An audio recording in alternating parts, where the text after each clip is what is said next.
In the spring of 1847, a physician named Dr. Augustus Levine documented something impossible in his private ledger, a ledger that would remain sealed in the New Orleans Municipal Archives for 132 years. Over the course of 18 months, he had delivered 47 infants to enslaved women across 7 plantations in St. Charles Parish. Every single child was born with pale skin, light eyes, and features indistinguishable from white children. Every single one vanished within days of birth. When Levine attempted to report his findings to the parish authorities, he was told his services were no longer required. 3 weeks later, his body was discovered in the Mississippi River, his ledger missing. But the births didn't stop. They continued for another decade, spreading across Louisiana like a carefully orchestrated plague, and the children, hundreds of them, simply disappeared into a network so sophisticated that even today, historians can't fully trace where they all went. Before we continue with the story of Dr. Augustus Levine and the children who were never meant to exist, I need you to do something. If you're fascinated by dark historical mysteries that challenge everything we thought we knew about the past, hit that subscribe button and turn on notifications so you never miss a story like this. And I'm curious, where are you listening from right now? Drop your state or city in the comments below. Now let's uncover what really happened in those plantation houses along the river, and why an entire system worked so hard to keep it hidden. The truth about those births would eventually surface, but not in the way anyone expected. It would take a fire, a desperate woman's confession, and a ledger that should have stayed lost forever. But before we can understand the network that stole these children, we need to understand the world that created it. A world where human beings were property, where fortunes were built on suffering, and where the color of a child's skin could determine whether they lived as enslaved or free. New Orleans in the 1840s was a city of contradictions, a place where French elegance collided with American ambition, where opera houses stood blocks away from slave markets, and where fortunes were made and lost on the backs of human beings treated as property. The city had become the wealthiest in the South, its prosperity built entirely on cotton, sugar, and the labor of enslaved people who outnumbered free whites in many parishes. The port of New Orleans was the 4th busiest in the world by 1840, with ships arriving daily from Europe, the Caribbean, and the American interior. Cotton bales stacked 20 feet high lined the wharves, waiting to be loaded onto vessels bound for Liverpool and Le Havre. Sugar barrels filled warehouses from the French Quarter to the American sector. And in the markets near the river, human beings stood on auction blocks, sold to the highest bidder while their families watched helplessly. The city's population had exploded in the decades since the Louisiana Purchase. French Creoles, who had dominated the city for generations, now shared space with American businessmen, Irish and German immigrants, free people of color who formed their own distinct community, and the enslaved population that made all of it possible. The languages spoken on the streets were a babel of French, English, Spanish, German, and various African dialects. The architecture reflected this mixture: Spanish colonial buildings with their wrought iron balconies, French townhouses with their hidden courtyards, and newer American structures built in the Greek Revival style that was sweeping the nation.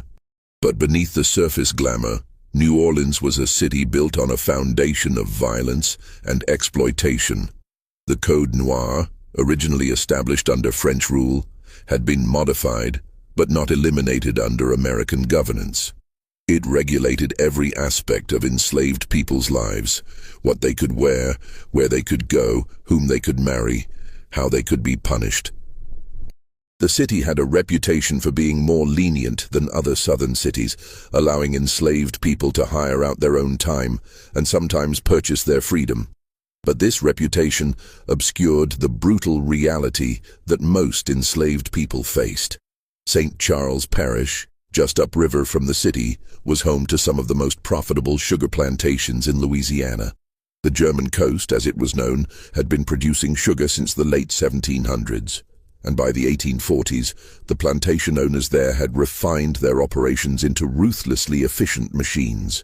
The Dufour plantation, the Hadel estate, the Fortier holdings, the Becknell property, the Troxler lands, these weren't just farms. They were small kingdoms, each one operating with its own rules, its own economy, and its own secrets. Sugar cultivation was brutal work, far more dangerous and exhausting than cotton. The cane had to be cut during a narrow harvest window in the fall, then processed immediately before it spoiled. The grinding season, as it was called, ran 24 hours a day for weeks on end. Enslaved workers labored in shifts around massive iron kettles filled with boiling cane juice in buildings where the temperature could reach 120 degrees. Accidents were common. Hands crushed in the grinding machinery, bodies scalded by boiling syrup, workers collapsing from exhaustion and heat. The plantation owners who lived in the grand houses overlooking these operations were some of the wealthiest men in America. They traveled to Europe, sent their children to the finest schools, collected art and rare books, and considered themselves cultured gentlemen.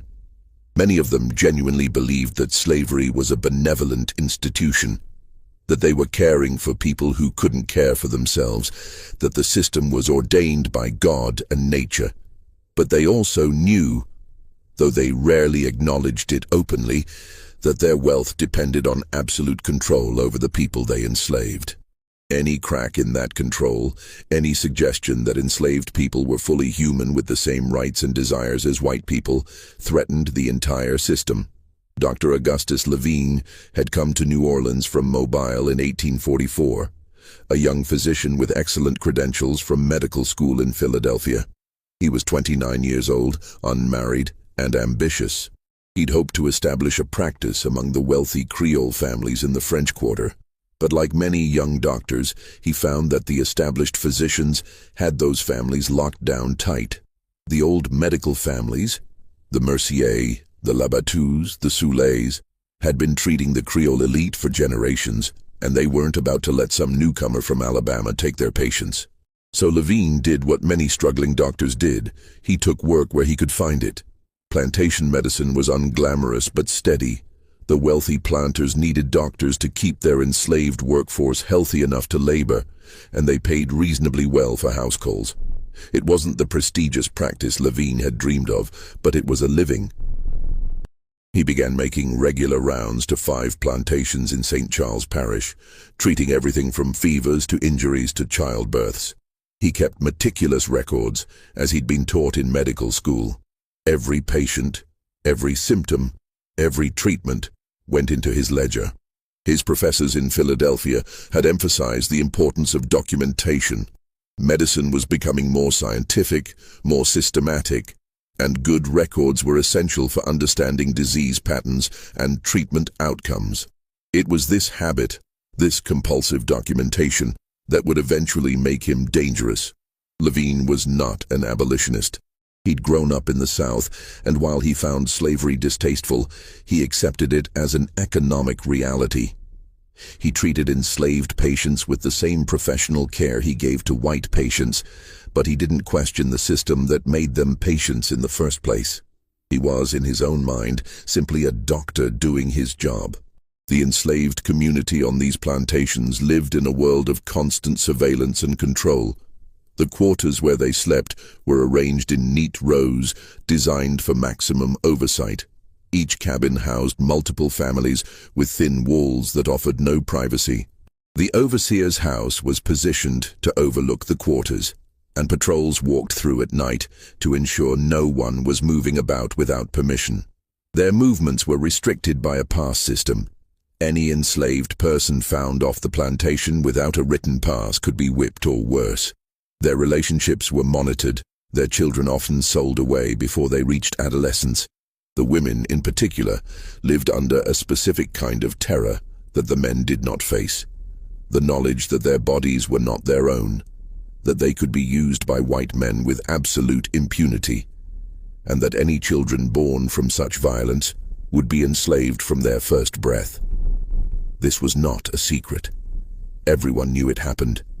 The light-skinned children working in the plantation houses, serving at the master's table, were visible evidence of it, but it was never discussed openly. The white families maintained the fiction that these children were simply the result of relationships between enslaved people, even when the children looked exactly like the plantation owner or his sons. But something strange was happening on these plantations, something that even the enslaved women themselves didn't fully understand at first. The children being born weren't just light-skinned. They were white, completely, unmistakably white, and they were disappearing. In March of 1846, Levine was called to the Dufour plantation to attend to a woman named Celeste, who was in labor with her first child. The message had come in the middle of the night, delivered by a young enslaved boy who'd run the 3 miles from the plantation to Levine's boarding house in New Orleans. The boy was breathless and frightened, saying only that Celeste was having a difficult labor and the midwife needed help. Levine gathered his medical bag and rode out to the plantation through the darkness. The road followed the river, passing through groves of live oaks draped with Spanish moss. The air was thick with the smell of the river and the sweet, cloying scent of sugar processing. In the distance, he could see the lights of other plantation houses, scattered along the river like lanterns in the darkness.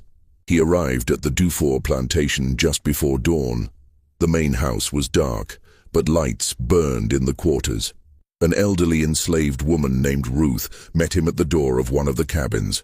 She was the plantation's primary midwife, a woman who'd delivered hundreds of children over her 60-some years. Her face was deeply lined, her hands gnarled with arthritis, but her eyes were sharp and assessing. "She's been laboring since yesterday afternoon," Ruth said quietly, leading Levine into the cabin. "Baby's positioned wrong, I can't turn it." Inside, the cabin was stifling despite the cool March night. A fire burned in the small fireplace, heating water in a large pot. Celeste lay on a narrow bed, her face slick with sweat, her body rigid with pain. She was 22 years old, dark-skinned, and had been born on the plantation. This was her first child, and she was terrified. Levine examined her quickly, professionally. Ruth was right. The baby was breech. He'd have to turn it manually, a delicate and dangerous procedure. He'd done it before, but not often, and the risk of losing both mother and child was high. He worked for 2 hours, with Ruth assisting and Celeste biting down on a leather strap to keep from screaming. The overseer, a man named Garrett, came by once to check on the progress, then left again. The plantation owner, Jean-Baptiste Dufour, never appeared. The birth of an enslaved child was beneath his notice. Finally, just after midnight, Levine managed to turn the baby. Celeste pushed through 3 more contractions, and the child was born, a healthy baby girl with strong lungs and good color. But when Levine cleaned the infant and examined her, he felt a cold confusion settle over him. The child was pale, not light brown, not mixed race in appearance, but genuinely pale, with skin the color of cream, and eyes that would clearly be blue once they focused. Her features were delicate, European. The shape of her nose, the set of her eyes, the texture of her hair. Everything about her suggested white ancestry, and recent white ancestry at that. He looked at Celeste, then back at the infant. Celeste's face was unreadable, a mask of exhaustion and something else, fear, perhaps, or resignation. She wouldn't meet his eyes. "The father?" Levine asked quietly, though he already suspected the answer. Celeste didn't respond. Ruth, who was cleaning up the afterbirth, simply shook her head in a way that told Levine not to ask again. He recorded the birth in his ledger, noting the time, the difficulty of the delivery, and the child's condition. Then he added a line that would later seem prophetic. "Female infant delivered to Celeste, property of J. Dufour. Healthy. Unusual presentation. Child appears white in complexion and features. Father unknown." He left the cabin as the sun was rising, exhausted and troubled. He'd delivered children to enslaved women before, including children who were clearly of mixed race. But this was different. This child could pass for white in any setting. If he'd seen her in a white woman's arms, he would never have questioned her parentage. 3 days later, when Lavigne returned to check on Celeste's recovery, the child was gone. Celeste was sitting on the porch of her cabin, staring out at nothing. Her breasts were bound tightly, and she moved stiffly as if in pain. "Where's the baby?" Lavigne asked. Celeste didn't answer. She just kept staring. Lavigne found the overseer, Garrett, near the sugar mill. "The infant I delivered to Celeste, where is she?" Garrett barely looked up from the ledger he was reviewing. "Died in the night. Weak constitution, we buried her already." "Died of what?" Lavigne asked, feeling a prickle of unease. "Weak constitution," Garrett repeated flatly. "Happens all the time with these people. They're not as hardy as whites, you know that." But Lavigne had examined that child. She'd been perfectly healthy, with strong lungs and good color. Her reflexes had been normal, her temperature stable. There was no reason she should have died. "I'd like to examine the body," Lavigne said. Garrett finally looked up, his expression hardening. "Body's buried. No point digging it up. You got paid for the delivery, didn't you? That's all you need to worry about." Lavigne wanted to press the issue, but something in Garrett's tone warned him off. He noted the death in his ledger, but he didn't believe it. That night, lying in his rented room in New Orleans, he kept thinking about the child's face, about Celeste's blank expression, about the overseer's too quick dismissal. Something was wrong. He just didn't know what yet. 2 months later, it happened again. This time on the Haydell plantation, a woman named Josephine delivered a boy who looked exactly like the first child. Pale, light-eyed, with fine features that would have fit perfectly in any white family's portrait. Lavigne delivered the child on a humid May evening, with thunderstorms rolling in from the Gulf. The air in the cabin was thick and close, and Josephine screamed through her labor with a kind of desperate fury that unsettled him. Josephine was older than Celeste, perhaps 30, and this was her 4th child. Her other 3 children, all darker-skinned, all clearly of African descent, had been sold away over the years. She'd told Lavigne this matter-of-factly during his examination, as if it were simply a fact of life, which for her it was. When the child was born, Josephine wouldn't look at it. She turned her face to the wall and wept silently while Ruth cleaned the infant. "Josephine," Lavigne said gently, "your son is healthy. Don't you want to hold him?" "Take it away," Josephine whispered. "Just take it away." Ruth wrapped the child and handed him to the overseer who'd been waiting outside. The man took the infant without comment and disappeared into the darkness. Lavigne stood there, his medical bag in hand, feeling like he'd just witnessed something profoundly wrong, but unable to articulate exactly what it was. He'd delivered dozens of children to enslaved women by this point, and he'd seen the full range of emotions: joy, sorrow, fear, love. But this was different. This was rejection born of something deeper than postpartum distress. He recorded the birth in his ledger with the same notation: male infant delivered to Josephine, property of A. Haydell. Healthy. Unusual presentation. Child appears white in complexion and features. Father unknown. When he returned a week later, he was told the child had died. Again, no body to examine. Again, a burial that had already taken place. How did he die? Lavigne asked the overseer, a different man than Garrett, but with the same hard face and dismissive manner. Fever took him quick, the man said. Nothing to be done. But the child had been perfectly healthy when Lavigne left him. No fever, no signs of illness. His temperature had been normal, his breathing clear, his color good. That night, Lavigne sat in his rented room in New Orleans and reviewed his ledger by candlelight. 2 births, 2 healthy infants, 2 deaths within days, both children with the same impossible appearance. He thought about the way Josephine had turned away from her child, the way Celeste had looked at him with that unreadable expression. He thought about the overseers who'd taken the children away so quickly, the convenient deaths, the hasty burials. He thought about the fact that both plantation owners, Dufour and Haydell, were known to visit the quarters at night.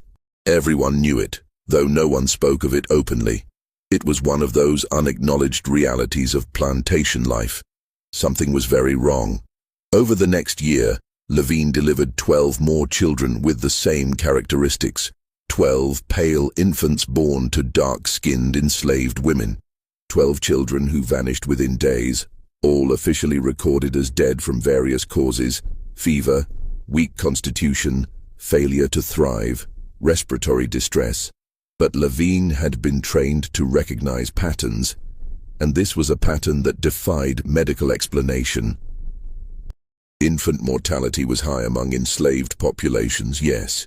Poor nutrition, inadequate housing, and limited medical care all contributed to death rates that were 2 or 3 times higher than among white infants. But not like this.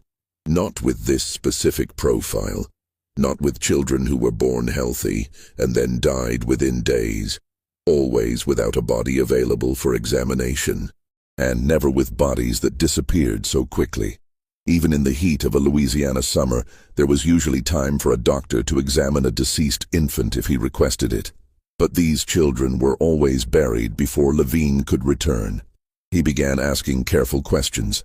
He spoke to Ruth, the elderly woman who assisted with many of the births, but she would only shake her head and tell him to leave it alone. "You don't want to know," she said once when he pressed her. "Trust me, doctor. You don't want to know." "But the children are gone," Ruth interrupted. "That's all you need to understand. They're gone, and asking questions won't bring them back.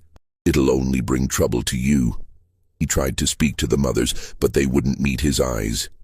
When he asked about their children, they would simply say the child had died, repeating it like a rehearsed line.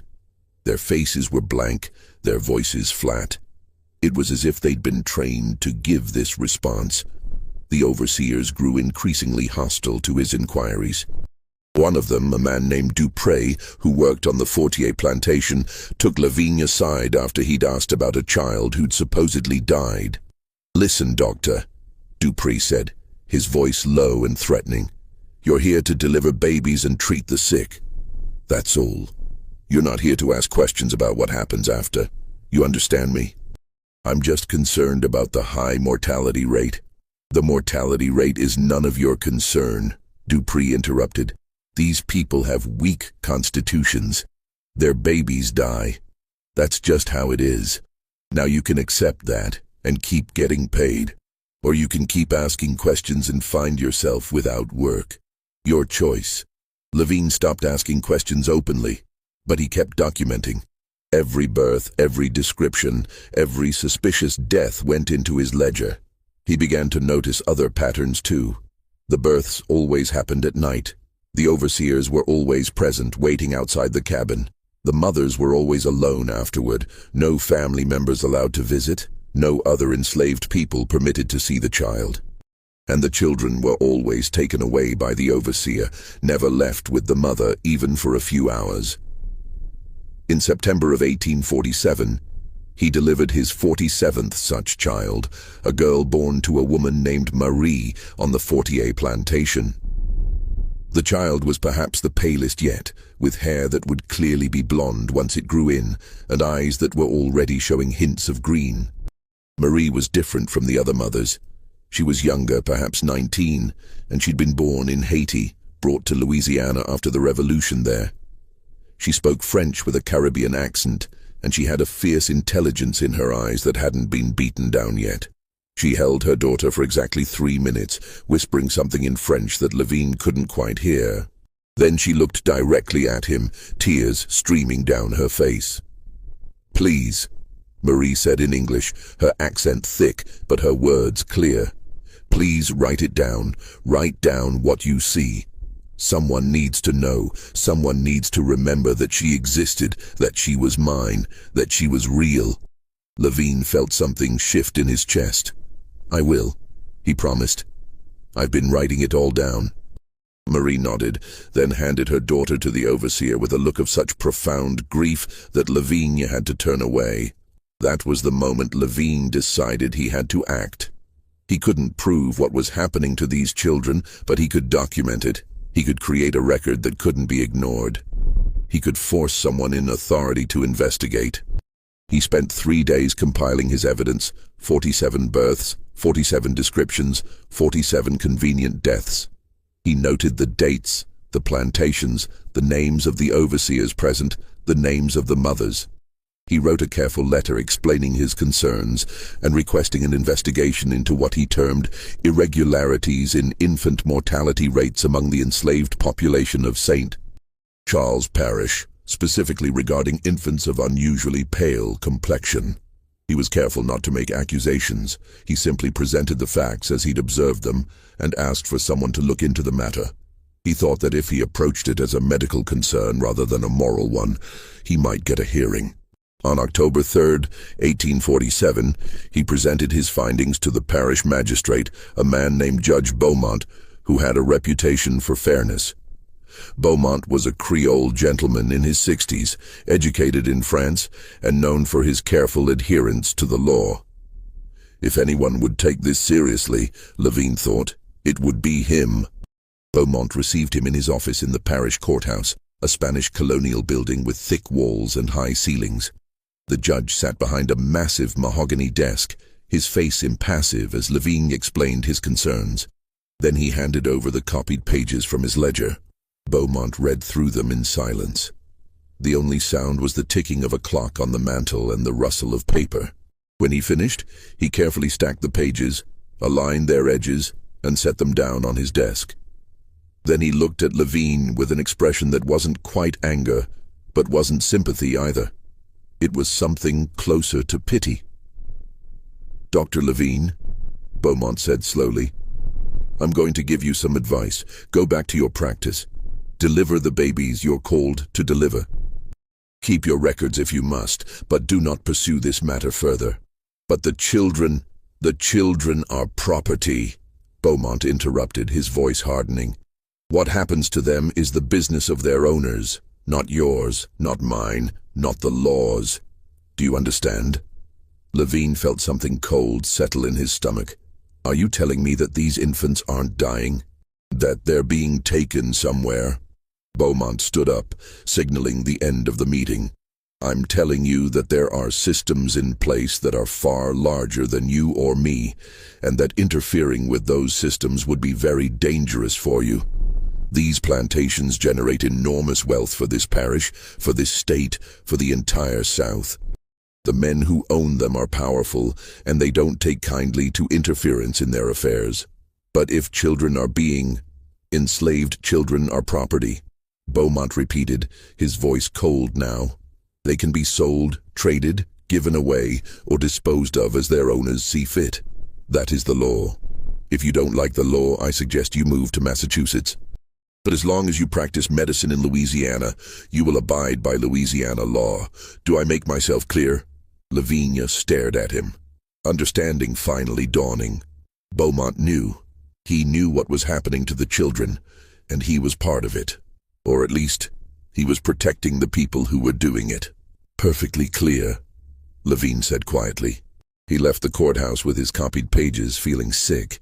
He'd been naive to think that presenting evidence would result in justice. The system wasn't designed for justice. It was designed to protect property and profit, and enslaved people, including enslaved children, were property. But Levine couldn't forget. That night, he made a second copy of his ledger pages and hid them in his room, sewn into the lining of his mattress. The original he kept with him at all times, in a leather portfolio that he carried everywhere. He also wrote a letter to his sister in Mobile, a sister who had died of yellow fever when Levine was 12, a fact that anyone investigating him would quickly discover. In the letter, he detailed everything he'd learned and everything he suspected. He described the network as he understood it, named the people involved, and explained his fears for his own safety. Then he sealed the letter and hid it in his ledger, between the pages documenting births 32 and 33. 2 weeks later, he received a message that his services were no longer required on any of the St. Charles Parish plantations. No explanation was given. The message was delivered by a clerk from Judge Beaumont's office, and it was clear that this was not a request. Levine's income dropped by more than half. He tried to find other work, but word had spread that he was troublesome, that he asked too many questions. Other plantation owners wouldn't hire him. His practice in the city remained small. 3 weeks after that, on the evening of October 27, 1847, Dr. Augustus Lavigne left his boarding house to meet a colleague for dinner at a restaurant in the French Quarter. He was carrying his leather portfolio, as always. He never arrived at the restaurant. His body was found the next morning, caught in the pilings beneath a dock on the Mississippi River. The official cause of death was listed as accidental drowning, likely the result of intoxication. A bottle of whiskey was found near where his body had entered the water, and witnesses reported seeing a man matching Lavigne's description drinking alone at a tavern earlier that evening. His medical bag was found nearby, its contents scattered. His leather portfolio was gone.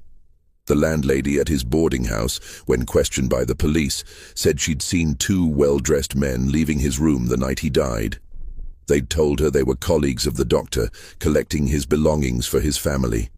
She'd thought nothing of it at the time. They'd been polite, well-spoken, and had given her $1 for her trouble. When the police searched Lavigne's room, they found it had been thoroughly cleaned out. His clothes remained, but all his papers were gone. His medical books were still on the shelf, but any loose documents had been removed. The mattress had been slit open, the lining torn out. The hidden copy of his ledger pages was never found. Either the men had been thorough in their search, or the landlady had disposed of it herself after the police left, not understanding what it was. Dr. Augustus Lavigne was buried in St. Louis Cemetery No. 2, in an unmarked grave in the section reserved for paupers and strangers. He had no family in New Orleans to claim his body or his possessions. His few belongings were sold to pay his outstanding rent. Within a month, it was as if he'd never existed. But the births continued. In the years following Lavigne's death, the phenomenon he documented didn't stop. It accelerated. Across Louisiana, Mississippi, and Alabama, enslaved women continued to give birth to children who looked white, and those children continued to disappear. The enslaved community knew what was happening, even if they couldn't speak about it openly. They had their own networks of information, whispered conversations in the quarters after dark.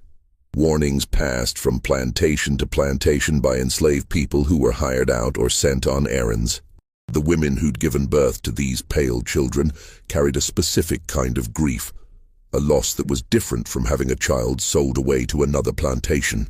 These children weren't just gone. They'd been erased, transformed into something else entirely. And the mothers knew, though they could never say it aloud, that their children were out there somewhere, living as white, never knowing where they came from. Because that's what was actually happening to them. They weren't dying. They were being sold as white children. The system was breathtakingly simple and absolutely monstrous. Plantation owners who fathered children with enslaved women, a common occurrence that everyone acknowledged but no one discussed, faced a problem. These children were legally enslaved, property like their mothers. But if they looked white, if there was no visible trace of African ancestry, they were a visible reminder of the rape and exploitation at the heart of the slave system. They were embarrassing. They complicated the racial hierarchy that the entire Southern economy depended on. A child who looked white but was legally enslaved raised uncomfortable questions. If this child could be enslaved, what did that say about the supposed natural differences between races? If white-appearing children could be born to enslaved mothers, didn't that suggest that the racial categories everyone took for granted were more fluid than anyone wanted to admit? But these children were also valuable. A healthy white child could be sold for 10 times what an enslaved infant would bring. And if the child looked white enough, if there was no visible trace of African ancestry, then who would ever know? So a network developed. Doctors, midwives, lawyers, and traders who specialized in this particular transaction. The children would be taken within days of birth, before the mothers could form attachments, before anyone outside the plantation could see them. False death certificates would be filed, and the infants would be transported to cities, New Orleans, Mobile, Charleston, Richmond, where they'd be placed with white families who wanted children but couldn't have them, or who were willing to look the other way about a child's origins in exchange for a lower price than a legal adoption would cost. The network had existed in some form since the earliest days of slavery in Louisiana, but it had become more organized and sophisticated by the 1840s. There were specific people who handled each stage of the process. First, there were the plantation owners and overseers who identified which children could pass as white. Not every child born to an enslaved woman and a white father would qualify. Many showed clear signs of mixed ancestry. But the children who were pale enough, whose features were European enough, whose hair texture was straight enough, these children were marked for the network. Second, there were the doctors and midwives who facilitated the births and provided the false death certificates. Most of them were like Dr. Levine had been initially. They suspected something was wrong but didn't ask too many questions because they needed the work. A few, however, were active participants who received payment for their cooperation. Third, there were the transporters, men who moved the children from the plantations to the cities. They traveled with forged papers claiming the infants were their own children, or orphans they were taking to relatives, or any number of other cover stories. The children were usually drugged with laudanum to keep them quiet during the journey. Fourth, there were the lawyers who created the false documentation, birth certificates, baptismal records, family Bibles with entries backdated to make everything look legitimate. These men were skilled forgers who understood exactly what documents were needed to make a child's new identity unquestionable. Fifth, there were the brokers who connected the children with families willing to buy them. These men operated out of offices in the cities, presenting themselves as facilitators of private adoptions. They charged enormous fees, sometimes as much as $500 per child, a sum that represented a year's wages for most working people. And finally, there were the families who bought the children. Some of them genuinely believed they were adopting orphans or children whose parents had died. Others knew exactly what they were buying and didn't care. They wanted children, they had the money, and they were willing to look the other way about the circumstances. The entire network was protected by a wall of silence. The plantation owners had every incentive to keep it quiet. They were disposing of evidence of their own crimes. The mothers couldn't speak about it without risking punishment or death. The buyers wanted to believe the children were legitimate, and the children themselves had no memory of their origins. It was, in its way, a perfect crime. The only evidence was in the records, and those records could be destroyed or altered. The only witnesses were enslaved people whose testimony would never be accepted in court, and the only person who'd tried to expose it, Dr. Levine, had been silenced permanently. The system might have continued indefinitely if not for a woman named Henriette Delacroix. Henriette was a free woman of color, a rarity in 1850s Louisiana. Her mother had been enslaved by a wealthy French Creole merchant named Philippe Delacroix, who had freed her in his will and left her a small inheritance. Henriette had been born free, raised in New Orleans, and educated by tutors her mother had hired with the inheritance money. She was 32 years old in 1853, unmarried, and worked as a seamstress making dresses for wealthy white women. She had a small shop in the French Quarter, and she was known for her skill with delicate fabrics and intricate embroidery. She lived in a modest apartment above her shop, maintained a careful, respectable distance from anything controversial, and navigated the complex social world of New Orleans with the caution that all free people of color had to exercise. Free people of color in New Orleans occupied a strange middle ground. They were not enslaved, but they were not equal to whites either. They could own property, run businesses, and even own enslaved people themselves. But they couldn't vote, serve on juries, or testify against white people in court. They had to carry papers proving their free status at all times, and they could be enslaved if those papers were lost or challenged. Henrietta had a younger sister named Margot, who was 27 in 1853. Margot had been born free, just like Henriette, and had worked as a music teacher, giving piano lessons to the daughters of free people of color and occasionally to white families who were willing to overlook her race in exchange for her considerable talent. But in the spring of 1853, Margot's life was destroyed by a legal technicality. A distant relative of Philippe Delacroix, a man named Armand Delacroix who lived in France and had never met Philippe, challenged the manumission papers that had freed Henriette's mother. He claimed that Philippe had not had the legal right to free an enslaved person in his will without the consent of his heirs, and that therefore the manumission was invalid. The case went to court. Henriette hired the best lawyer she could afford, a free man of color named Victor Séjour, who had studied law in France. Séjour argued passionately that the manumission had been legal under the laws in effect at the time, that Philippe had been of sound mind when he wrote his will, and that challenging it 30 years after the fact was unconscionable. But the judge, the same Judge Beaumont who had dismissed Dr. Levine's concerns 6 years earlier, ruled in favor of Armand Delacroix. He declared that the manumission had been improperly granted, and that therefore Henriette's mother had never been legally free.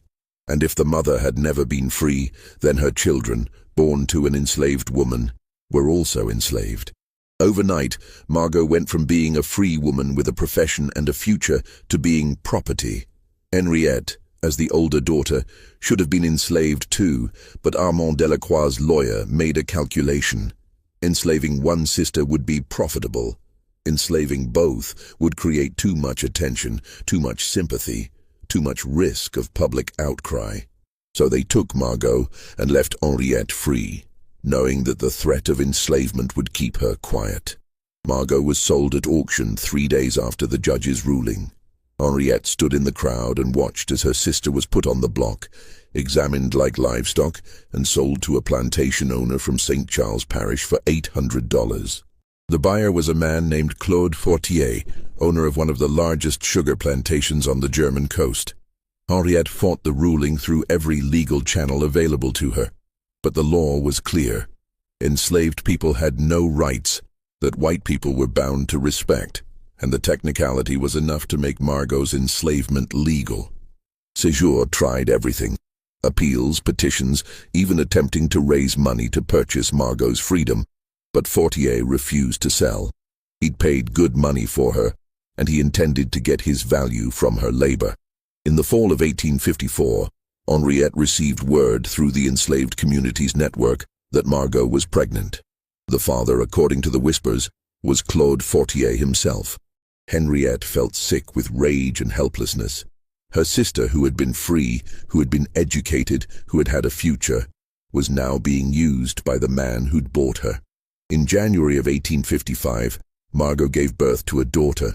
Henriette, using her status as a free woman and claiming to be bringing supplies for the enslaved community, was able to visit the plantation and see her niece. She bribed the overseer with $10, a significant sum for her, for an hour alone with Margot. The cabin where Margot lived was identical to all the others in the quarters, a single room with a dirt floor, a small fireplace, and a narrow bed. Margot sat on the bed holding her daughter, and when Henriette entered she began to weep. "Look at her," Margot whispered. "Look at her, Henriette." The child was pale, with features that could pass for white. She had Fortier's nose, his chin, his light eyes. She was beautiful, and she was doomed. "They're going to take her," Margot said. "I heard them talking. Fortier and the overseer. They said she's too pale, that she can't stay here. They're going to take her away and say she died." Henriette held her niece for an hour, memorizing every detail of her face. The tiny fingers, the soft hair, the way she made small sounds in her sleep. She whispered promises she knew she couldn't keep, told the child about her mother's real life, about the music and the freedom that should have been hers. 3 days later, Henriette received word that the child had died of fever. But she knew it was a lie. She knew her niece was alive somewhere, being sold to a white family, being erased from existence, and she decided that she couldn't let it stand. She couldn't save her niece, but she could expose what was happening. She could make people see the truth. So she began to investigate. She used her connections in the free black community, her relationships with enslaved people who worked in white households, her access to white spaces as a seamstress who entered wealthy homes to fit dresses and take measurements. She asked careful questions. She listened to rumors. She pieced together fragments of information that individually meant nothing, but together formed a pattern. It took her 2 years to understand what was happening. 2 years of gathering evidence, of tracking down women who'd lost pale children, of finding the midwives and doctors who facilitated the transfers, of identifying the lawyers who forged documents and the brokers who sold the children. She learned about the network in detail, how it operated, who was involved, how much money changed hands. She discovered that it wasn't just happening in Louisiana. The practice extended across the entire South, anywhere that enslaved women gave birth to children who could pass as white. She found evidence of children being sent to California, to Texas, even to Europe. And in the summer of 1856, she found her niece. The child was living with a wealthy white family in the Garden District, being raised as their daughter. Her name was now Charlotte Beaumont, the same last name as the judge who'd ruled against Margot's freedom and dismissed Dr. Levine's concerns. She was 18 months old, healthy, and had no idea that her mother was enslaved on a plantation upriver, grieving for a child she'd been told was dead. Henriette stood across the street from the Beaumont house and watched Charlotte play in the garden with her nurse. The house was a Greek Revival mansion with massive white columns and a garden full of roses and camellias. Charlotte chased a ball across the lawn, laughing, while the nurse followed behind her. She was dressed in a white linen dress with pink ribbons, her hair tied back with a matching bow. Henriette felt something break inside her chest. This child, her niece, her sister's daughter, would grow up in luxury, never knowing where she came from. She would be raised as white, marry white, have white children. The connection to Margot would be severed completely, and Margot would spend the rest of her life enslaved, grieving for a daughter who was alive but might as well be dead. Henriette couldn't reclaim Charlotte. The law wouldn't allow it, wouldn't.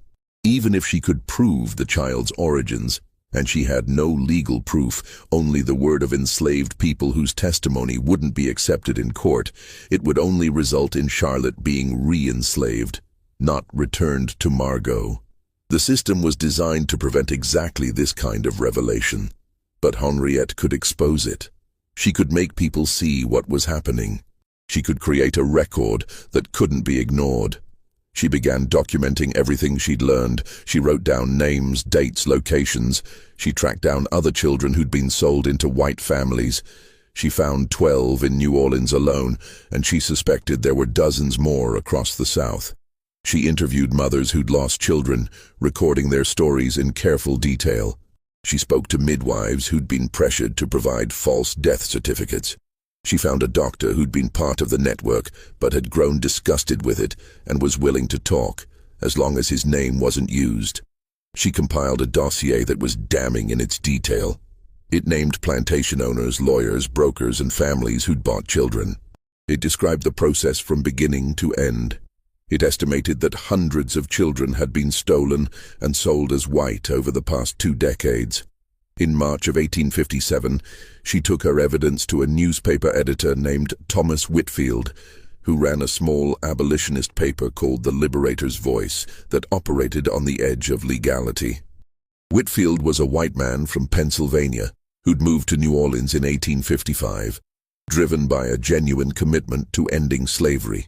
His paper was constantly under threat of being shut down, and he'd been arrested twice for publishing incendiary material. Whitfield read through Henriette's documentation with growing horror. When he finished, he sat back in his chair and stared at her. "If we publish this," he said slowly, "they'll shut us down. They might do worse. They killed that doctor, didn't they? The one you mentioned in your notes?" "Yes," Henriette said. "They killed him, and they'll kill me if they find out what I know. But someone has to tell the truth.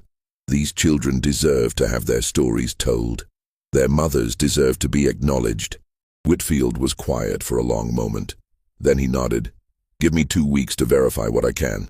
I'll send someone to check the parish records, see if the death certificates match your information. Then we'll run it. Front page, the whole story." But they never got the chance.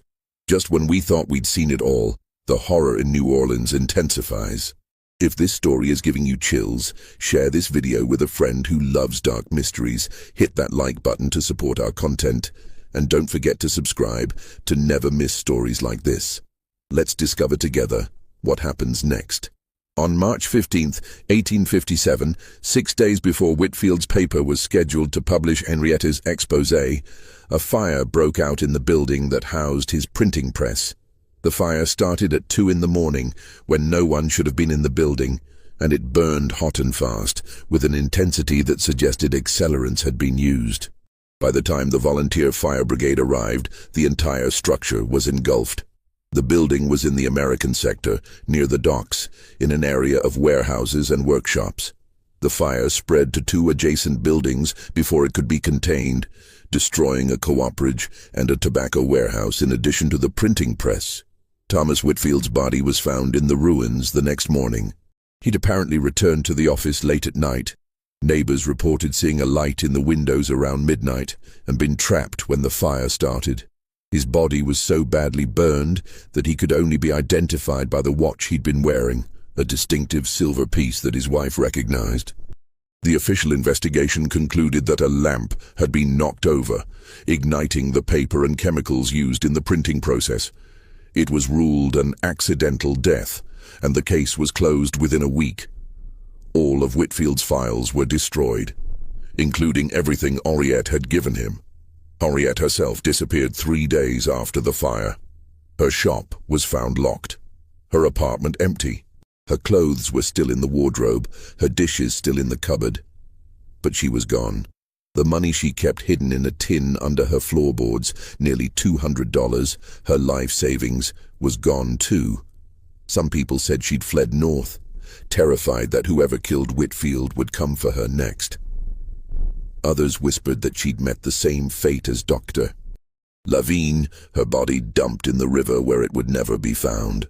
A few suggested that she'd been enslaved, like her sister, and sold away to a distant plantation where no one would recognize her.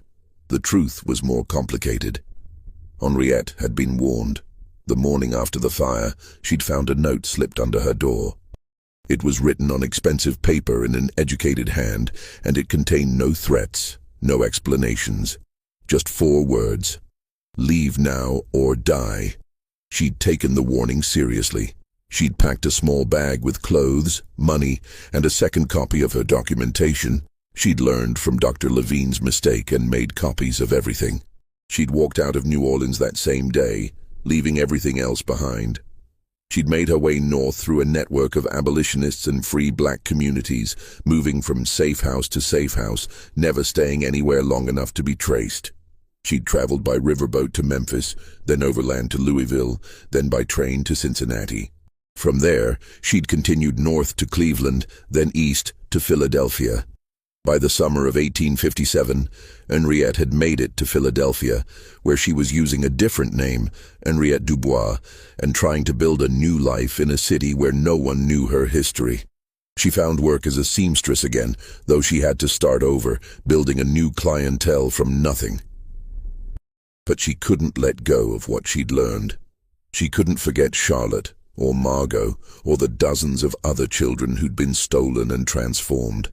She couldn't stop thinking about the mothers who were still grieving, still living with the knowledge that their children were alive somewhere but lost to them forever. She tried to interest northern newspapers in the story, but they were focused on bigger battles: the Kansas-Nebraska Act, the Dred Scott decision, the growing tensions between North and South that everyone could see were leading toward war. The story of enslaved children being sold as white was too specific, too complicated, too easy to dismiss as unverifiable rumor. "Do you have proof?" editors would ask her. "Do you have documents? Witnesses who will testify?" She had documents, but they were copies of records that had been destroyed. She had witnesses, but they were enslaved people whose testimony wouldn't be accepted in any court. She had her own observations, but she was a black woman, and her word alone wasn't enough. But Henriette kept trying. She refined her documentation, tracked down more cases, built an increasingly comprehensive picture of the network. She learned that it wasn't just Louisiana. The practice extended across the entire South, anywhere that enslaved women gave birth to children who could pass as white. She discovered that some of the children were being sent as far as California, where the gold rush had created a population boom and a desperate need for labor and families. She found cases of children being shipped to Europe, sold to wealthy families who wanted American children but didn't want to deal with the complexities of legal adoption. The network was vast, sophisticated, and protected by people at the highest levels of Southern society. Judges, lawyers, doctors, plantation owners, they all had a stake in keeping it hidden, and they had the power to silence anyone who threatened to expose it. In 1858, Henriette finally found someone willing to help her. A Quaker abolitionist named Rebecca Morris read through Henriette's documentation and immediately understood its significance. Rebecca was a woman in her 50s, a widow who devoted her life to the abolitionist cause. She was part of a network of Quakers who were documenting the horrors of slavery for a book that would eventually be published in London, beyond the reach of Southern legal systems. The book was intended to sway British public opinion against slavery and pressure the British government to support abolition in America. "This isn't just about slavery," Rebecca said, sitting in her parlor in Philadelphia with Henriette's papers spread across the table. "This is about the lie at the heart of the entire system. They claim that race is fixed, that you can look at someone and know their ancestry, that white and black are separate and distinct categories ordained by God and nature. But if enslaved children can be sold as white, if they can grow up and have white children and no one ever knows the difference, then the whole racial hierarchy is a fiction."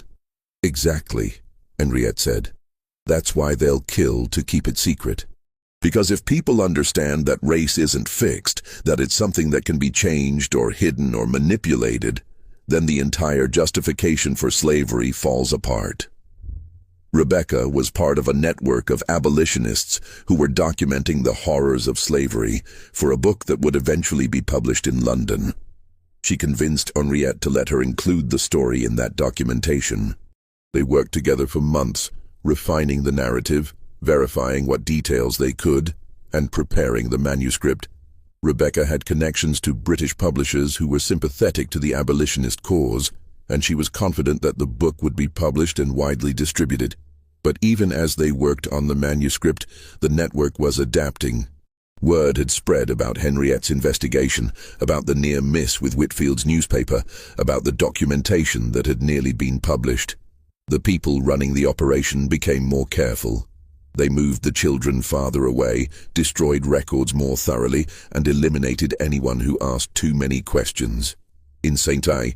Charles Parish, the births continued, but now the children disappeared even faster. Within hours, instead of days. The mothers were sometimes sold away immediately after giving birth, scattered to plantations across the South, where they couldn't compare stories or organize resistance. The system was tightening, becoming more efficient and more brutal. The network had learned from its near exposure, and it was taking steps to ensure that it would never be threatened again. And then the Civil War began, and everything changed. The war changed everything and nothing.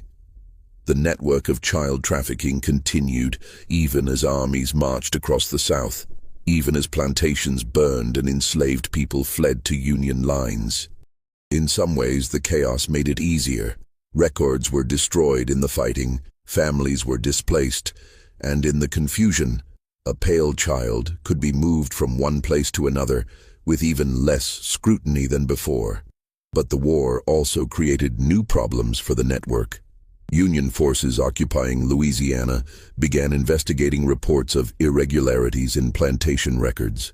Freedmen's Bureau agents, tasked with reuniting families separated by slavery, started asking questions about children who'd supposedly died but whose bodies were never properly documented. In 1863, a Union officer named Captain James Hartwell was assigned to investigate reports of missing children in St. Charles Parish. Hartwell was from Massachusetts, a former lawyer who'd joined the Army out of genuine abolitionist conviction. He was 35 years old, married, with 2 children of his own back in Boston. He took the assignment seriously because he understood, in a way that many Union officers didn't, that slavery wasn't just about labor. It was about the systematic destruction of families and identities. He began by reviewing parish records, birth certificates, death certificates, property transfers.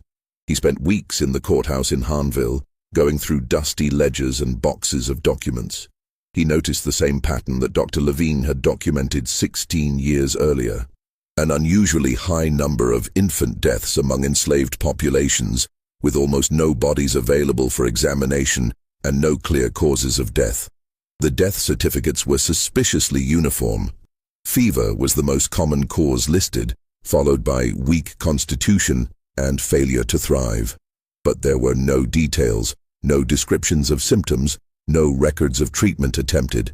Just a name, a date, and a cause of death. Hartwell cross-referenced the death certificates with plantation records and found more irregularities. In several cases, children who'd supposedly died were still listed in plantation inventories months or even years later, suggesting that the records had been altered or that different children were being recorded under the same names. He interviewed formerly enslaved people who'd fled to Union lines. Many were reluctant to talk, afraid that speaking about the children would somehow endanger them further. But slowly, Hartwell pieced together the story. An elderly woman named Ruth, the same Ruth who'd assisted Dr. Levine, told him everything. She was dying of consumption, coughing blood into a handkerchief as she spoke, and she said she wanted someone to know the truth before she passed. "I helped deliver more than 200 babies in my life," Ruth said, her voice barely above a whisper. "And I watched dozens of them disappear. The pale ones, the ones who looked white. They'd be born, and I'd clean them and wrap them, and then the overseer would take them away. The mothers would cry, but there was nothing they could do, nothing any of us could do." "Where did the children go?" Hartwell asked.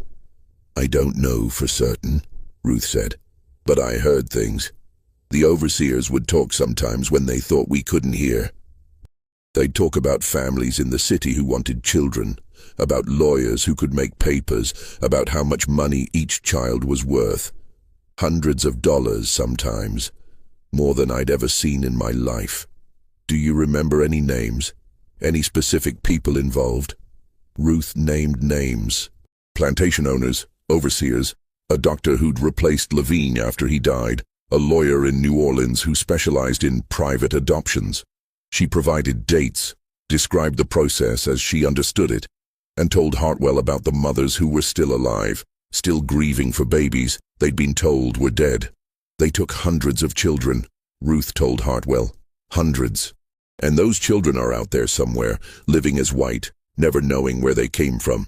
Their mothers are still alive, some of them, still grieving, still wondering if their babies are safe, if they're loved, if they ever think about the women who birthed them." Hartwell was horrified. He immediately began compiling a report for his superiors, documenting what he'd learned and recommending a full investigation. He wanted to track down the children, reunite them with their mothers if possible, and prosecute the people who'd been running the network. But before he could submit the report, he received orders transferring him to Virginia. The transfer was sudden, unexpected, and came with a clear message from his commanding officer. "Drop the investigation. There are bigger battles to fight," Colonel Morrison told him when Hartwell protested. "We're trying to win a war and hold the Union together. We can't afford to open up something this complicated right now." "But the children are gone," Morrison interrupted. "Scattered across the country, living new lives. What do you think happens if you expose this? You'll destroy families, ruin lives, create chaos. And for what? You can't undo what's been done. You can't give those children back their original identities. They're white now, for all practical purposes. Leave it alone. But the people who did this should be prosecuted." "For what?" Morrison asked. For selling property they legally owned? For forging documents? You think any court is going to convict wealthy white men for crimes committed against enslaved people?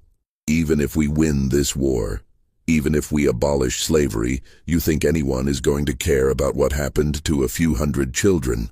Hartwell wanted to argue, but he understood the political calculation. The Union needed the support of moderate Northerners who were willing to fight to preserve the Union, but weren't necessarily committed to racial equality. A scandal involving white families who'd unknowingly adopted enslaved children would be politically explosive. It would raise questions about racial identity, about the legitimacy of families, about the entire social order. It was easier to let it go, easier to pretend it hadn't happened, easier to focus on the war and leave the complicated questions for later. So the investigation was quietly shelved. Hartwell was sent to Virginia, where he served with distinction for another year. He was killed at the Battle of Cold Harbor in June 1864, shot through the chest while leading a charge against Confederate entrenchments. His notes about the missing children were packed up with his personal effects and sent to his family in Boston, where they sat in an attic for decades, unread and forgotten. Ruth died 2 weeks after speaking with Hartwell. She was buried in a mass grave with other formerly enslaved people who died in the contraband camps. Her name recorded in a ledger that would eventually be lost. The war ended. Slavery was abolished. The Freedmen's Bureau worked to reunite families, but they focused on people who'd been sold away, not on children who'd been stolen and transformed. The mothers who'd lost pale children had no legal recourse, no way to prove what had happened, no means of finding their children even if they'd wanted to, and most of them didn't want to. What would be the point? Their children were white now, living white lives. Revealing the truth would only destroy them. It would mark them as black in a society that was, if anything, becoming more rigidly segregated. It would strip them of their social status, their marriages, their futures. So the mothers kept silent. They grieved privately, carried their losses alone, and never spoke about the children who'd been taken from them. The network dissolved gradually as slavery ended and the legal framework that had protected it disappeared. But the children remained, scattered across the country, their origins hidden. Some of them eventually learned the truth.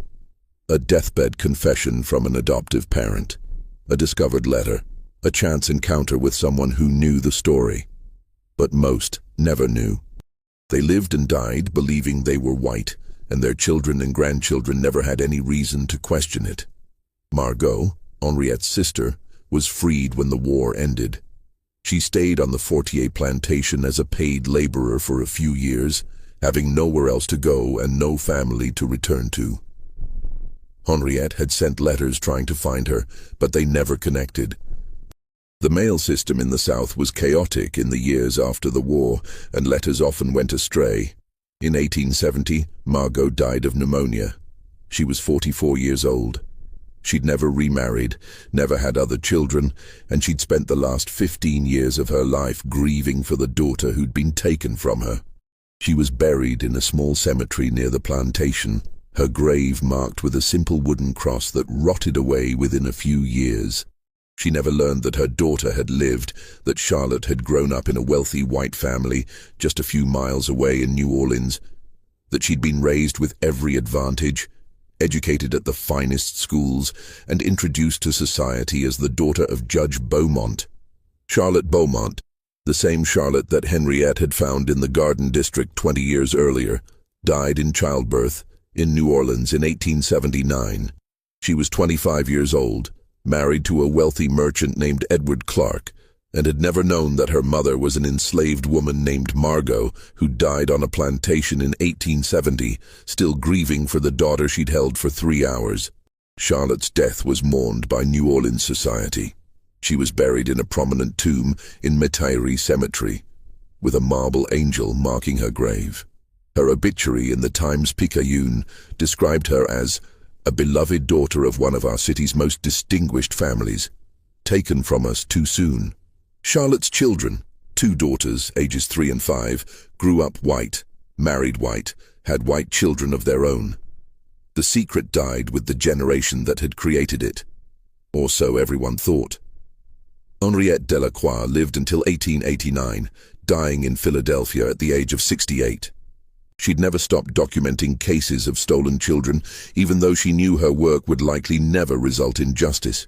She'd never married, never had children of her own, and she'd devoted the last 30 years of her life to creating a record of what had happened.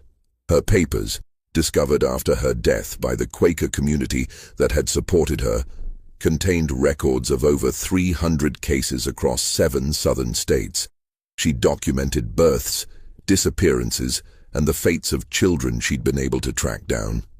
She'd created a genealogy of stolen identities, a map of families that had been torn apart and reassembled in new configurations. The Quakers preserved her papers, recognizing their historical significance. They were eventually donated to the Library Company of Philadelphia, where they sat in the archives, occasionally consulted by historians, but never widely publicized. The story might have remained buried in those archives if not for a series of events that began in 1979, exactly 132 years after Dr. Augustus Lavigne's death. Dr. Patricia Jennings was a historian specializing in medical practices in antebellum Louisiana. She was 42 years old, a professor at Tulane University, and she was working on a book about plantation medicine. She'd been conducting research in the New Orleans Municipal Archives for months, looking through boxes of old documents that had been donated by various families over the years. Most of it was routine material: property records, receipts, correspondence, the mundane paperwork of daily life in the 19th century. But in a box labeled Beaumont Family Papers, 1840-1880, she found something extraordinary. A leather-bound ledger, water-damaged and fragile, with pages that were stuck together and partially illegible. Jennings recognized immediately that it was a medical ledger. She could see entries for patients, treatments, and fees. But as she carefully began separating the pages, she realized this was something more significant. It was Dr. Augustus Lavigne's original ledger, the one that had supposedly disappeared when he died. Jennings spent 3 months carefully separating the pages and transcribing what she could read. The water damage had destroyed some entries completely, but enough remained to tell a story. 47 births, 47 descriptions of pale children born to enslaved women, 47 suspicious deaths. But there was more. Tucked between the pages, she found letters. Letters from Lavigne to Judge Beaumont pleading for an investigation. Letters from Beaumont to Lavigne warning him to stop asking questions. And one final letter, dated October 26, 1847, the day before Lavigne's body was found in the river. The letter was addressed to "My dear sister Margaret," though Jennings's research revealed that Lavigne's only sister had died in childhood. It was clearly a precaution. If the letter was intercepted, it would appear to be personal correspondence, not evidence of a crime. In the letter, Lavigne described everything he'd learned. He named the plantation owners involved, the overseers who facilitated the transfers, the lawyers who forged documents. He described the network in detail, including the fact that Judge Beaumont himself was one of the primary organizers. "I have documented 47 cases," Lavigne wrote, "but I believe there are many more.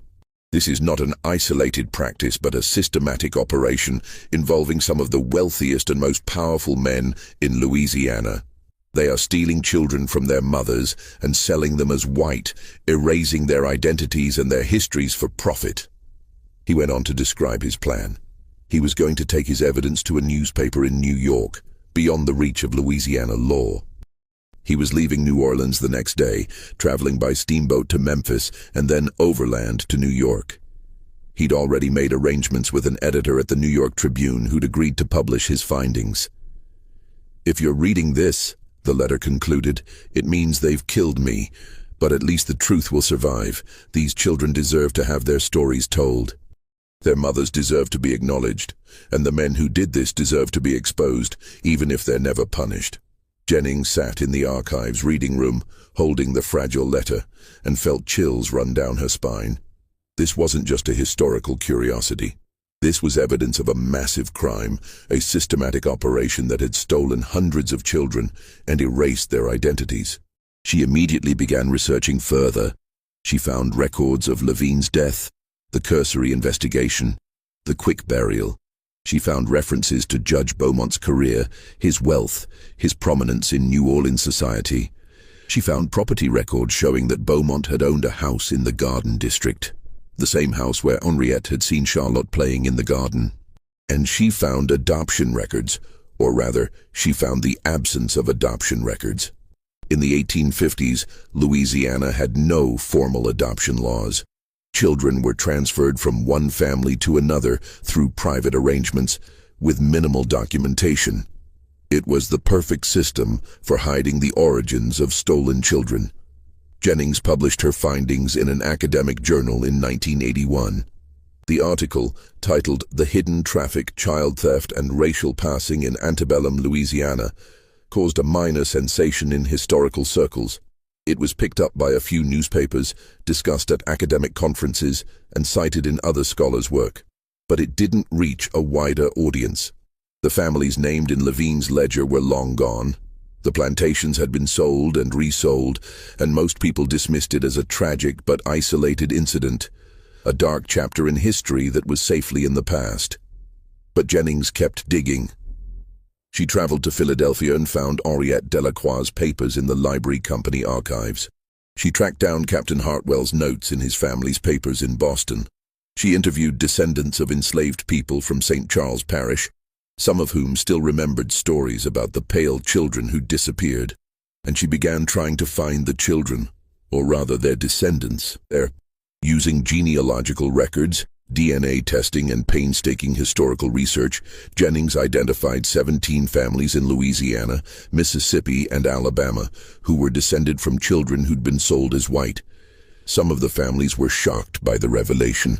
Others had suspected something but never had proof. A few had known the truth for generations but kept it secret, afraid of the social consequences. One of those families was the Beaumont family.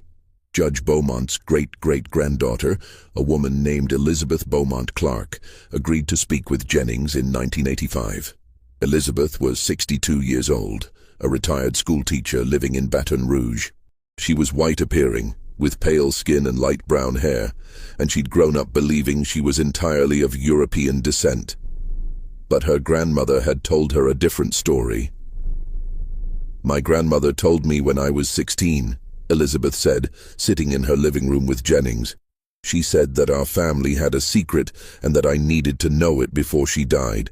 She told me about Charlotte, about how she'd been bought as an infant, about how the judge had arranged the whole thing." "How did you feel when you learned?" Jennings asked. Elizabeth was quiet for a long moment, staring out the window at her garden. "I felt like my entire identity was a lie," she finally said. "I'd grown up thinking I knew who I was, where I came from. I'd been taught about my family history, about our French and Spanish ancestors, about our place in New Orleans society, and then I learned that my great-great-grandmother had been enslaved, that she'd been stolen from her mother, that everything I'd been told about my family history was false." "Did it change how you saw yourself?" "Yes and no," Elizabeth said. "I still looked the same. I still had the same memories, the same relationships. But I felt like I was living a lie, like I was passing as something I wasn't, and I didn't know what to do with that knowledge. Who was I supposed to tell? What was I supposed to do with it?" "Did you ever try to find Charlotte's mother's family?" "I tried," Elizabeth said. "But the records were destroyed during the war, and there was no way to trace Margot's descendants. If she had other children, I don't know who they are. I don't know if I have cousins out there who are black, who might be descended from the same woman. It's like that part of my history was just erased." She paused, then added, "And I think about Charlotte sometimes, about what her life was like. Did she ever suspect? Did she ever feel like she didn't quite belong? Or did she live her whole life believing she was white, never questioning it? I'll never know. Jennings's research revealed that this was common. The network had been designed to sever all connections between the children and their origins. Even when descendants learned the truth, they usually couldn't trace their ancestry back far enough to find their enslaved relatives. The documentation had been too thoroughly destroyed, the connections too completely severed. The system had worked exactly as intended. It had taken children who were legally black and transformed them into white people, erasing their histories so completely that even modern genealogical tools couldn't fully reconstruct them. In 1987, Jennings published a book called Stolen Children: The Hidden History of Racial Passing in the Antebellum South. It was extensively researched, carefully documented, and deeply disturbing. It told the story of Dr. Lavinia, Henriette Delacroix, Captain Hartwell, and the hundreds of children who'd been stolen and sold as white. The book was reviewed positively in academic journals and received some attention in the mainstream press. The New York Times ran a feature article about it, and Jennings appeared on several radio programs to discuss her findings. But the story didn't generate the kind of public outrage that Jennings had hoped for. Part of the problem was timing. The book was published in 1987 during the Reagan era, when discussions of race and history were often dismissed as divisive or unnecessary. Many people felt that slavery was in the past, that it was time to move on, that dredging up old injustices only created more problems. Part of the problem was also the nature of the story itself. It was complicated, involving legal technicalities and genealogical research that was hard for general readers to follow, and it raised uncomfortable questions that many people didn't want to confront. If hundreds of children had been stolen and sold as white, how many of their descendants were living today? How many white Americans might have enslaved ancestors without knowing it? What did that mean for racial identity, for family histories, for the entire concept of race itself? These were questions that challenged fundamental assumptions about identity and belonging, and many people simply didn't want to engage with them. But the book did reach some people. Descendants of the stolen children began contacting Jennings, sharing their own family stories and asking for help tracing their ancestry. Some of them had always suspected something was wrong with their family history. Gaps in the records, inconsistencies in the stories, physical features that didn't quite match the supposed ancestry. One of those people was a woman named Sarah Mitchell, who contacted Jennings in 2015, nearly 30 years after the book was published. Sarah had grown up in Atlanta, in a white family, with no reason to question her ancestry. But when she'd done a DNA test out of curiosity, the results had shown a small but unmistakable percentage of African ancestry, about 12%, suggesting that one of her great-great-grandparents had been of African descent. She'd dismissed it at first as an error or a distant ancestor she didn't know about. But then she'd started researching her family history and found gaps in the records. Her great-great-great-grandmother had appeared in New Orleans in 1855 as a young child, with no clear documentation of her birth or parentage. The family story was that she'd been orphaned, but there were no death certificates for her supposed parents, no records of their existence at all. Sarah spent 2 years tracing the records, working with genealogists and historians, and eventually she found her great-great-great-grandmother's name in Dr. Levine's ledger. The child had been born to an enslaved woman named Josephine on the Haydel plantation in May of 1847. She'd been sold to a family in New Orleans when she was 3 days old, given the name Emily Harper, and raised as white. "I don't know how to feel about this," Sarah told a reporter in 2017 after her story was featured in a documentary about racial identity in America. "Part of me feels like I've discovered this important truth about who I am. But another part of me feels like I've lost something. My whole understanding of my family, my identity, my place in the world. It's all different now." "Have you tried to find Josephine's other descendants?" the reporter asked. "I have," Sarah said, "but the records are so fragmentary. I know Josephine had other children before the one who became Emily Harper, but they were all sold away. I don't know where they went or what happened to them. I've connected with a few people who might be distant cousins, but we can't prove it. The documentation just doesn't exist." She paused, then added, And I can't even find Josephine's descendants, if she had any others. That part of my family is just gone, erased, and I'll never be able to recover it. Sarah's story was featured in a documentary about racial identity in America that aired on PBS in 2018. The documentary explored the legacy of slavery and the ways that racial categories had been constructed and maintained through law and custom. Sarah's story was one of several case studies, and it reached a wider audience than Jennings's book ever had. After the documentary aired, dozens of people contacted the producers, saying they'd found similar gaps in their family histories, similar unexplained DNA results, similar stories of children who'd appeared with no clear origins. Some of them had been researching their ancestry for years, trying to understand the inconsistencies in their family stories. Others had only recently begun to question their identities after taking DNA tests. The documentary estimated that there could be hundreds of thousands of Americans who are descended from children who were stolen and sold as white, most of them with no idea of their true ancestry. The network had been so effective, so thorough in its erasure of records and identities, that the full scope of it may never be known. Dr. Patricia Jennings died in 2003, still working on a follow-up book that would expand her research to other southern states. She'd identified over 200 cases of children who'd been sold as white, and she suspected there were thousands more that had left no paper trail at all. Her research papers were donated to Tulane University, where they remain available to scholars studying the history of slavery and racial identity in America. The collection includes copies of Dr. Levine's ledger, Henriette Delacroix's documentation, Captain Hartwell's notes, and hundreds of pages of Jennings' own research, interviews, genealogical charts, analysis of parish records, and correspondence with descendants of the stolen children. In St. Charles Parish, there's a small museum now dedicated to the history of slavery in Louisiana. It's housed in a restored plantation building, and it tells the story of the people who were enslaved there, the work they did, and the lives they lived. In one corner, there's an exhibit about Dr. Augustus Levine and the children he tried to save. It includes copies of pages from his ledger, photographs of the plantations where the births occurred, and a list of names: the mothers who lost children, the children who were stolen, the families who bought them. The exhibit ends with a question printed on the wall in large letters.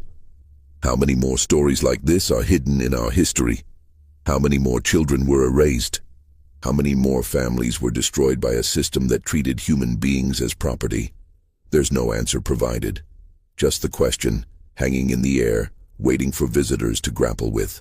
The museum also includes a memorial wall with the names of the mothers who lost children. The names were compiled from Dr. Levine's ledger, Henriette Delacroix's documentation, and parish records. There are over 300 names on the wall, each one representing a woman who gave birth to a child who was stolen and sold as white.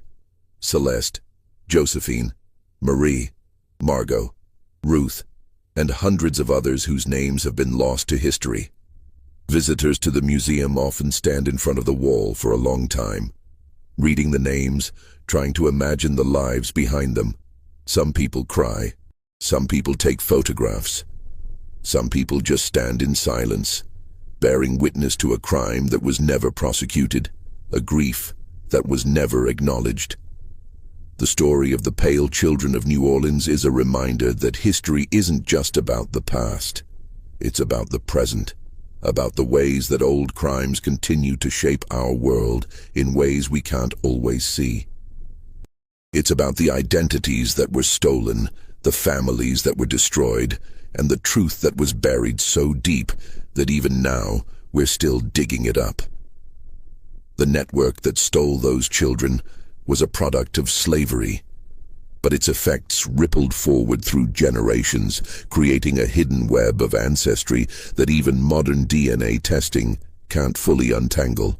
The children who were sold as white had children who had children who had children, and somewhere in America today, there are people who have no idea that their great-great-great-grandparents were born enslaved in Louisiana plantation cabins. They grew up believing they were white. They married white. They had white children. They lived their entire lives without ever knowing the truth about where they came from. And in most cases, they'll never know.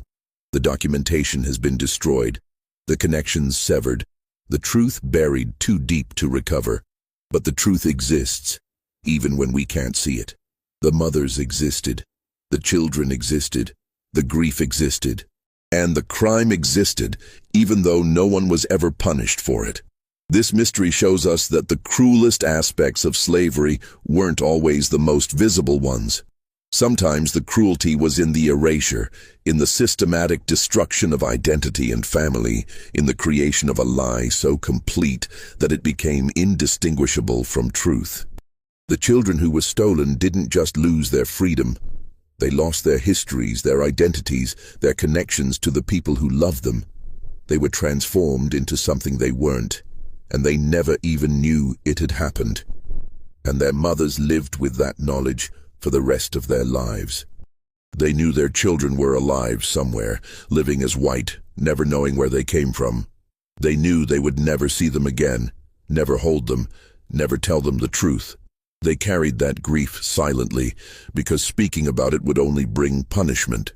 The system that created this horror was designed to be invisible, to operate in the shadows, to leave no trace. And it almost succeeded. If not for Dr. Levine's compulsive documentation, if not for Henriette Delacroix's determination, if not for Captain Hartwell's investigation, if not for Dr. Jennings's research, the story might have been lost completely. But the truth survived. Not intact, not complete, but enough to tell us what happened. Enough to honor the mothers who lost their children. Enough to acknowledge the children who were stolen. Enough to remind us that history is full of crimes that were never punished, injustices that were never corrected, and truths that were buried but never completely destroyed. What do you think of this story? Do you believe everything was revealed? How many more children do you think were stolen and sold as white? How many descendants of those children are living today with no idea of their true ancestry? Leave your comment below. If you enjoyed this tale and want more horror stories like this, subscribe, hit the notification bell, and share with someone who loves mysteries. See you in the next video.